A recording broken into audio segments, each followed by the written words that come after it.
আমরা বিশ্বাস করি মনুষ্যত্বের মধ্যেই সবকিছু লুকিয়ে আছে। আমরা বলি জীব সেবাই শিব সেবা। তাহলে সেই জায়গায় দাঁড়িয়ে যদি জীব সেবা শিব সেবা হয়, তাহলে তার মধ্যে হিন্দু কি, মুসলিম কি, খ্রিস্টান কি, মানুষ জাতি একটাই জাতি, সেটা হচ্ছে মানুষ জাতি। আমরা নির্বাচন সামনে আসলে হিন্দু, মুসলিম, খ্রিস্টান, জৈন, শিখ, পার্সিক এইভাবে আমরা ভাগাভাগি করি। মানুষকে আমরা ভাগাভাগি করি।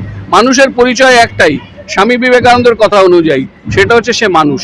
সুতরাং যার ওপরই অত্যাচার হোক, সেই অত্যাচারটা নিন্দনীয়। সেই জায়গায় দাঁড়িয়ে এদের সুনির্দিষ্ট কোনো রুলস এরা তৈরি করতে পারেনি ওয়েস্ট বেঙ্গলের জন্য। প্রতিদিন প্রতিনিয়ত যাতে মহিলাদের ভোটকে হনন করা যায়, মহিলাদের গণতান্ত্রিক অধিকারকে হনন করা যায়, তার জন্য প্রতিদিন প্রতিনিয়ত নতুন নতুন প্রচেষ্টা। আমরা তো এই এসআইআর এর আগে শুনলাম তো এসআইআর করা হলো, আর সব জায়গায় যখন রিভিশন হচ্ছে তখন ওয়েস্ট বেঙ্গলে এসআইআর স্পেশাল ইনভিশন হচ্ছে। সেই জায়গায় দাঁড়িয়ে আমরা শুনলাম কেন না 1.5 কোটি রোহিঙ্গা এখানে আছে, পশ্চিমবাংলায় 1.5 কোটি রোহিঙ্গা আছে, যাদের সমর্থনে নাকি তৃণমূল কংগ্রেস জিতছে।